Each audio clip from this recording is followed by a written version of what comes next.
முன்னாள் அமைச்சர்கள், முன்னாள் அமைச்சர்களோட உறவினர்கள், முக்கிய அரசியல் தலைவர்கள், உயர்மட்ட அரசு அதிகாரிகள் உட்பட கிட்டத்தட்ட 50 பேர் இந்த ஆண்டு இறுதிக்குள்ள கைது செய்யப்பட போறதா ஒரு தகவல் வெளியாகி இருக்கு.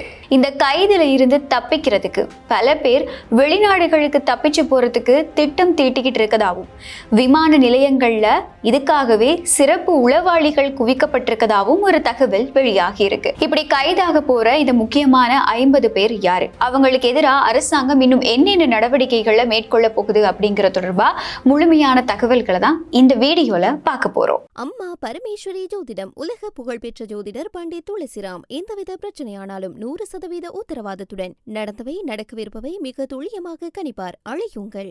முன்னாள் அமைச்சர்கள் உட்பட கிட்டத்தட்ட 50 முக்கியமான நபர்கள் இந்த ஆண்டு இறுதிக்குள்ள கைது செய்யப்பட போறதா ஒரு வார இறுதி பத்திரிகையில ஒரு செய்தி வெளியாகி இருக்கு. அந்த செய்தியில இன்னொரு முக்கியமான தகவலும் வெளிப்படுத்தப்பட்டிருக்கு. முன்னாள் அமைச்சர்கள், அவங்களுடைய குடும்பத்தை சேர்ந்த உறுப்பினர்கள், இன்னும் பல்வேறு அமைச்சுக்கள்ல முக்கியமான பதவிகள்ல இருந்த உயர் அரசு அதிகாரிகள் அப்படின்னு பல பேர் இப்போ சிஐடியோடையும் லஞ்ச ஊழல் ஆணைக்குழுவோடையும் முழுமையான கண்காணிப்புக்கு கீழே கொண்டு வரப்பட்டிருக்கதாகவும் அந்த செய்தியில சுட்டி காட்டப்பட்டிருக்கு. லஞ்ச ஊழல் ஆணைக்குழுவும் போலீஸ் புலனாய்வு பிரிவும் நடத்தின முதற்கட்ட விசாரணைகள்ல இந்த அரசியல்வாதிகள், அதையும் தாண்டி இந்த உயர்மட்ட அதிகாரிகளோட முறைகேடுகளால நாட்டுக்கு ஏற்பட்டிருக்கக்கூடிய இழப்பு மட்டுமே 50 பில்லியன் ரூபாய்க்கும் அதிகம், அதாவது 5000 கோடி ரூபாய் வரைக்கும் அதிகம் அப்படிங்கிற ஒரு விஷயமும் தெரிய வந்திருக்கு. மக்களோட வறுமையிலையும் நாடு பொருளாதார நெருக்கடியில இருக்கிற அந்த சந்தர்ப்பத்திலையும் நாட்டோட பொது சொத்துக்கள் எந்த மாதிரி கொள்ளையடிக்கப்பட்டிருக்கு அப்படிங்கிறத இந்த ஒரு தகவல் இப்போ வெளிப்படையா எடுத்துக்காட்டி இருக்கு. இந்த விசாரணைகள் எல்லாமே இப்போ இறுதி கட்டத்தை நோக்கி நகர்ந்துகிட்டு இருக்கக்கூடிய பின்னணியில இப்படி கைதாகிறதுல இருந்து தப்பிக்கிறதுக்காக பல அரசியல்வாதிகளும் பல முக்கிய நபர்களும் ரகசியமா வெளிநாடுகளுக்கு தப்பிச்சு போறதுக்கு திட்டம் தீட்டிக்கிட்டு இருக்கதாவும் இந்த செய்தியில சொல்லப்பட்டிருக்கு. ஆனா இதை முன்கூட்டியே கணிச்ச பாதுகாப்பு தரப்பு சந்தேகத்திற்குரிய அரசியல்வாதிகளையும் அதிகாரிகளையும் அவங்களுடைய வெளிநாட்டு பயணங்களை தடுக்கிறதுக்கான விசேட நடவடிக்கைகளையும் முன்னெடுத்திருக்கு. கட்டுநாயக்க சர்வதேச விமான நிலையம் உட்பட எல்லா கடற்போக்குவரத்து, அதையும் தாண்டி இந்த வான்வழி பாதைகளையும் விசேட புலனாய்வு அதிகாரிகளும் உளவாளிகளும் ரகசிய கண்காணிப்புல ஈடுபட்டிருக்கதாகவும் ஒரு விஷயம் தெரிய வந்திருக்கு. அதாவது இந்த மாதிரி முக்கியமான அரசியல்வாதிகள், அப்படி இல்லைன்னா கடந்த காலத்துல ஊழல்ல ஈடுபட்ட ஊழல்வாதிகள் நாட்டுல இருந்து ரகசியமா வெளிநாடுகளுக்கு தப்பிச்சு போறதை தடுக்கிறதுக்காக தான் இந்த முன்னெச்சரிக்கை நடவடிக்கை அப்படிங்கிறது தான் இந்த இடத்துல சொல்லப்பட்டிருக்கு. இந்த சம்பவங்களோட சம்பந்தப்பட்டிருக்கக்கூடிய நபர்களுக்கு எதிராக நீதிமன்றங்கள் மூலமா பயண தடைகளை பெற்றுக்கொள்ளவும், விமான நிலையங்கள்ல வச்சு உடனடியாக கைது செய்யவும் போலீஸ் விசேட படைகள் தயார் நிலையில வைக்கப்பட்டிருக்கதாகவும் இந்த தகவல் வெளியாகி இருக்கு. இங்க நாம கவனிக்க வேண்டிய இன்னொரு முக்கியமான விஷயம் என்ன அப்படின்னு சொன்னா, கடந்த காலங்கள்ல பல அரசியல்வாதிகள் வழக்குகள்ல இருந்து எப்படி தப்பிச்சிருக்காங்க அப்படிங்கிறதுதான். அவங்களுக்கு எதிராக கொண்டு வரப்படக்கூடிய ஒவ்வொரு வழக்கிலையும் இருக்கக்கூடிய சின்ன சின்ன தொழில்நுட்ப சிக்கல், அப்படி இல்லைன்னா இந்த சட்ட பிழைகள், போதுமான சாட்சியங்கள் சமர்ப்பிக்கப்படாத பின்னணியில தான் இந்த மாதிரியான வழக்குகள்ல இருந்து முக்கியமான நபர்கள், அப்படி இல்லைன்னா கடந்த கால ஊழல்வாதிகள் தப்பிச்சிருக்காங்க அப்படின்னு சொல்லலாம். ஆனா இந்த தடவை இப்ப இருக்கக்கூடிய அரசாங்கமா இருக்கட்டும், விசாரணை அதிகாரிகளா இருக்கட்டும், லஞ்ச ஊழல் ஆணைக்குழு, சிஐடி, இவங்க எல்லாருமே இந்த ஒரு விஷயத்துல ரொம்பவே கவனமா இருக்கதாவும், இந்த மாதிரியான விஷயங்கள் இனி நடக்காம இருக்கிறதுக்கான என்னென்ன நடவடிக்கைகளை மேற்கொள்ளணுமோ அதை சரியா மேற்கொண்டுட்டு இருக்கதாவும் தான் சொல்லப்படுது. அண்மைய நாட்கள்ல ஒரு செய்தி வெளியாகி இருந்தது. அதாவது கடந்த காலங்கள்ல வாபஸ் பெறப்பட்ட வழக்குகள் எல்லாமே இப்போ மறுபடியும் விசாரணைக்கு எடுத்துக்கொள்ளப்படுது அப்படிங்கிறது. தொழில்நுட்ப சிக்கல், அப்படி இல்லைன்னா போதுமான சாட்சிகள் இல்லாததுனாலையும் அதிகாரத்தை வச்சு கொடுக்கப்பட்ட அழுத்தங்கள்னாலையும் வாபஸ் பெறப்பட்ட வழக்குகள் எல்லாமே தேசிய மக்கள் சக்தி அரசாங்கத்துக்கு கீழே மறுபடியும் விசாரணைக்கு எடுத்துக்கொள்ளப்படுது.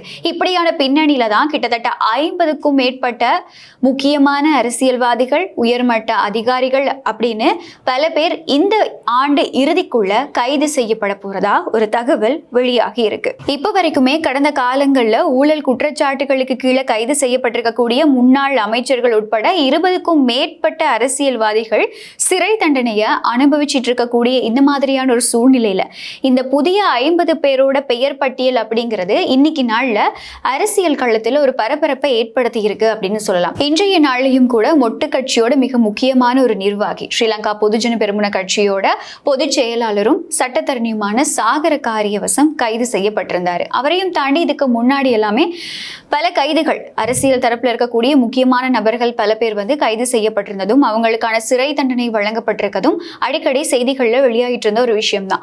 இந்த மாதிரியான சம்பவங்கள் எல்லாமே பதிவாயிட்டு இருக்கக்கூடிய ஒரு சந்தர்ப்பத்துல தான் இன்னும் இத்தனை பேர் கைது செய்யப்பட இருக்கதாவும் ஒரு தகவல் வெளியாகி இருக்கு. இந்த சம்பவங்கள் தொடர்பா இப்ப வெளியாகி இருக்கக்கூடிய இந்த ஒரு தகவல் தொடர்பா பொது பாதுகாப்பு அமைச்சர் ஆனந்த் விஜயபாலவும் கருத்து தெரிவிச்சிருக்காரு. நாட்டோட பொது சொத்துக்களை வீணடிச்சவங்க யாரா இருந்தாலும் போலீசாரோட சட்டப்படி விசாரணை நடத்தவும் ஊழலோட உண்மைகளை வெளிக்கொண்டு வந்து நாட்டுக்கு ஏற்பட்ட பண இழப்பை மீட்கிறதும் தான் இந்த அரசாங்கத்தோட முதன்மையான நோக்கம் அப்படின்னு சொல்லி அவர் ஒரு உறுதியான விஷயத்தையும் சொல்லியிருக்காரு. இப்படி ஒவ்வொரு கைதுக்கு பின்னாடியும் ஒவ்வொரு ஊழல்களும் ஒரு மிகப்பெரிய குற்றச்செயலும் தான் இருந்துகிட்டு இருக்கு. ஆனா அரசாங்கமா இருக்கட்டும், சிஐடியா இருக்கட்டும், லஞ்ச ஊழல் ஆணைக்குழுவா இருக்கட்டும், மேற்கொண்டுட்டு இருக்கக்கூடிய இந்த ஒவ்வொரு கைதுகள் தொடர்பாகவும் எதிர்கட்சிகள் அரசாங்கத்துக்கு எதிராக பல விமர்சனங்களை முன்வைக்கிறதையும் பார்க்கக்கூடியதா இருக்கு. அரசியல் பழிவாங்கலுக்காக தான் இந்த கைதுகள் எல்லாமே நடக்குது. எதிர்கட்சியை முடக்கணும், முற்றிலுமா முடக்கணும் அப்படிங்கிறதுக்காக தான் இந்த கைதுகள் எல்லாமே நடக்குது. அவங்க மட்டுமே இன்னும் பல வருடங்களுக்கு ஆட்சி செய்யணும் அப்படிங்கிறதுனால தான் அரசாங்கம் இந்த மாதிரியான கைதுகளை மேற்கொண்டுட்டு இருக்காங்க அப்படின்னு பல விமர்சனங்கள் இப்ப இருக்கக்கூடிய அரசாங்கம் மேல எதிர்கட்சிகளால முன்வைக்கப்பட்டுட்டு தான் இருக்கு. அதுலயும் மிக முக்கியமா இந்த கைதுகள் தொடர்பா ஸ்ரீலங்கா பொதுஜன பெரமுன கட்சியோட பாராளுமன்ற உறுப்பினர் நாமல் ராஜபக்ஷ பல மேடைகள்ல பல விடயங்களை சொல்றதையும் பார்க்கக்கூடியதா இருக்கு. அதுலயும் அண்மையிலையும் கூட அரசாங்கத்துக்கு எதிராக பல விஷயங்களை அவர் பேசியிருந்தாரு. இவர் இந்த மாதிரி பேசிக்கிட்டு இருக்கக்கூடிய ஒவ்வொரு விஷயத்திலையும் அரசாங்கத்துக்கு எதிரான விமர்சனம் அப்படிங்கிறத தாண்டி அரசாங்கத்துக்கு எதிரான பல சவால்களையும் அவர் முன் வச்சிட்டு இருக்கத பார்க்கக்கூடியதா இருக்கு. ஆனா எது எப்படி இருந்தாலுமே கூட அரசாங்கமா இருக்கட்டும், சிஐடியா இருக்கட்டும், லஞ்ச ஊழல் ஆணைக்குழுவா இருக்கட்டும், நீதிமன்றமா இருக்கட்டும், இப்போ பல விஷயங்கள்ல சுயாதீனமா செயற்பட்டுக்கிட்டு இருக்கு அப்படிங்கிறது தான் மக்கள் மத்தியில இருக்கக்கூடிய ஒரு கருத்தாவும் இருக்கு. ஆனா இப்போ வெளியாக இருக்கக்கூடிய இந்த ஒரு தகவல் இந்த வருட இறுதிக்குள்ள கிட்டத்தட்ட 50 பேர், 50 முக்கியமான அரசியல்வாதிகள், உயர்மட்ட அரசு அதிகாரிகள் கைதாகலாம் அப்படின்னு வெளியாக இருக்கக்கூடிய இந்த ஒரு தகவல் காரணமா இப்போ மறுபடியும் ஒவ்வொருத்தர் மத்தியிலையும் ஒரு அச்சம் எழுப்பப்பட்டிருக்கு அப்படின்னு சொல்லலாம். ஏன்னா கடந்த காலத்துல புதைக்கப்பட்ட பல வழக்குகள் இன்னைக்கு வரைக்குமே நிலுவையில இருந்துகிட்டு தான் இருக்க செய்து அதையும் அரசாங்கம் இப்போ தூசி தட்டி எடுக்க ஆரம்பிச்சிருக்கு. அரசாங்கத்தோட இந்த ஒவ்வொரு கைதுகளையும் பார்த்து பொதுமக்கள் மத்தியில எந்த அளவுக்கு வரவேற்புகள் இருக்கோ அதே அளவுக்கு இன்னொரு விமர்சனமும், அப்படி இல்லைன்னா இன்னொரு சந்தேகமும் இருந்துகிட்டே தான் இருக்கு. அதாவது இலங்கையோட அரசியல் வரலாற்றுல ஆட்சி மாற்றங்கள் நடக்கும் போதெல்லாம் இந்த ஊழல்வாதிகளை சிறையில அடைப்போம் அப்படிங்கிற ஒரு வாசகம் அதிக அளவுல பேசு பொருளா மாறுறத அடுத்து ஆட்சிக்கு வந்ததுக்கு அப்புறம் அது எதுவுமே நடக்கிறது கிடையாது. அப்போ இந்த அரசாங்கத்திலையும் அது வாசகமா மட்டுமே இருக்குமா, வெறுமனே ஒரு மேடை பேச்சா மட்டுமே இருக்குமா அப்படிங்கிற ஒரு நியாயமான கேள்வியுமே மக்கள் மத்தியில இருக்கு. ஆனா அரசாங்கம் இதுக்கு கொடுக்கக்கூடிய விளக்கங்கள் எல்லாமே எப்படி இருக்கு அப்படின்னு சொன்னா, இல்ல வாக்குறுதி வழங்கினபடியே மக்களுக்கு சொன்ன வார்த்தை என்னவோ அது அப்படியே நடக்கும். கடந்த காலத்துல மக்கள் பணத்தை தன்னுடைய சொந்த பணம் மாதிரி பயன்படுத்தினவங்க, அப்படி இல்லைன்னா பொது சொத்துக்களை நாசமாக்குன எல்லாருமே நிச்சயமா சட்டத்துக்கு முன்னாடி கொண்டு வரப்படுவாங்க அப்படிங்கிறது தான் அரசாங்கம் வழங்கிட்டு இருக்கக்கூடிய ஒரே ஒரு விளக்கமாகவும் இருக்கு. இப்படியான பின்னணியில தான் அடுத்தடுத்து பல கைதுகள் நடந்துகிட்டு இருக்கு.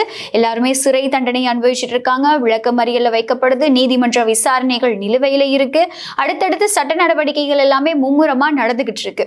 இது ஒரு பக்கம் நடந்துகிட்டு இருக்கக்கூடிய பின்னணியில தான் இந்த சிறைச்சாலைகளுக்குள்ள நடந்துகிட்டு இருக்கக்கூடிய கலவரமும் இன்னொரு பக்கம் பேசு பொருளா மாறுது. இப்போ அண்மைய நாட்கள்ல வெளியாகி இருந்த தகவல் என்ன அப்படின்னு சொன்னா, இந்த சிறைச்சாலை கலவரங்களுக்கு முக்கியமா வெளியில இருந்து ஆட்கள் அனுப்பப்பட்டிருக்காங்க அப்படிங்கிற ஒரு விஷயம். இப்போ இந்த விஷயமும் ஒரு பெரிய அளவுல சந்தேகங்களை எழுப்பி இருக்கு அப்படின்னு சொல்லலாம்.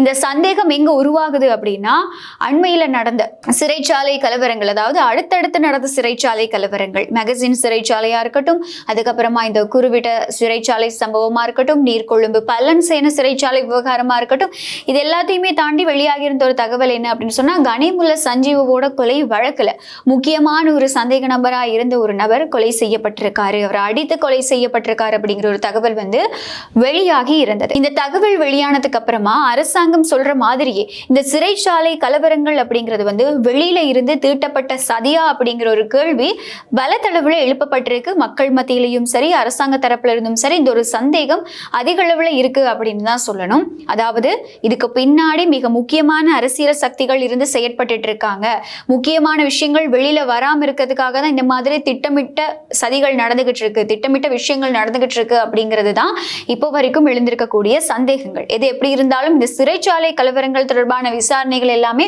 ஒரு பக்கம் நடந்துகிட்டு இருக்கு.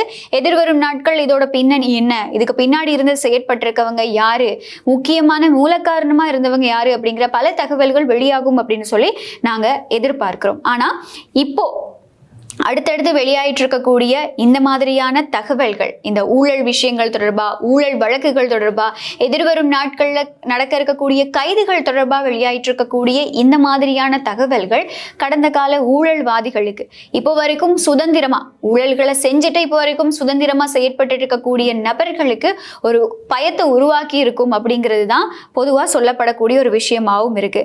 இப்போ அறிவிக்கப்பட்டிருக்கக்கூடிய இந்த 50 பேரோட கைது நடவடிக்கை அப்படிங்கிறது உண்மையிலேயே ஊழலுக்கு எதிரான ஒரு விஷயமா மாறப்போகுதா, அப்படி இல்லைன்னா இதுவும் வந்து ஒரு பேச்சாவே ஒரு தகவலா மட்டுமே மாறிடுமா அப்படிங்கிற விஷயமும் அப்படிங்கிற ஒரு கேள்வியும் இந்த இடத்துல எழுப்பப்படுது. சொல்லப்பட்டிருக்க மாதிரியே 50 பில்லியன் ரூபாய் மீட்பு அப்படிங்கிறது தவறிழைச்ச உயர்மட்ட அரசியல்வாதிகளுக்கு தண்டனை வழங்கி கொடுக்கிறது அப்படிங்கிறதும் சாத்தியமா இருந்தா மட்டும்தான் மக்கள் மத்தியில இப்போ நாட்டோட சட்டம் மேலையும் இப்ப இருக்கக்கூடிய அரசாங்கம் மேலையும் இன்னும் நம்பிக்கை அதிகரிக்கும் அப்படிங்கிறது மட்டும் உறுதியா சொல்லிக்கக்கூடிய ஒரு விஷயமாவும் இருக்கு. 50 பில்லியன் ரூபாய் மட்டும் இல்ல, மக்களுடைய பணம் எவ்வளவா இருந்தாலும் கூட அதை மீட்டு கொடுக்கணும் அப்படிங்கிறது வந்து அரசாங்கத்தோட ஒரு கடமை. அதையும் தாண்டி இந்த மாதிரியான மக்கள் பணத்தை ஊழலுக்காக பயன்படுத்தின ஊழல்வாதிகளுக்கு எதிராக சட்டங்கள் கடுமையாக்கப்படணும். இந்த ஊழலில் ஈடுபட்டவங்க யாரு அப்படிங்கிறத வந்து மக்கள் நிச்சயமா தெரிஞ்சு கொள்ளணும். அவங்களுக்கான சட்ட நடவடிக்கைகள் தீவிரப்படுத்தப்படணும் அப்படிங்கிறது தான் மக்களுடைய மிக முக்கியமான ஒரு கோரிக்கையாகவும் இருக்கு. அரசாங்கம் வாக்குறுதி அளித்த மாதிரியே அதை சரியா செய்யும் அப்படிங்கிற நம்பிக்கையும் நிச்சயமாவே இருக்கு. இந்த அரசாங்கம் வாக்குறுதி அளிச்ச மாதிரியே ஊழல்வாதிகளை சிறையில் அடைச்சு கொள்ளையடிக்கப்பட்ட மக்களுடைய பணத்தை மீட்டு தருமா அப்படிங்கிற நம்பிக்கையை பத்தி நீங்க என்ன நினைக்கிறீங்க? உங்களுக்கும் அந்த நம்பிக்கை இருக்கா அப்படிங்கிற தொடர்பாகவும் உங்களுடைய கருத்துக்களை கமெண்ட்ல சொல்ல மறக்காதீங்க. மறுபடியும் இன்னொரு வீடியோல சந்திக்கலாம். அம்மா பரமேஸ்வரி ஜோதிடம் உலக புகழ்பெற்ற ஜோதிடர் பண்டிட் துளசிராம். எந்தவித பிரச்சனையானாலும் 100% உத்தரவாதத்துடன் நடந்தவை நடக்கவிருப்பவை மிக துல்லியமாக கணிப்பார். அழையுங்கள்.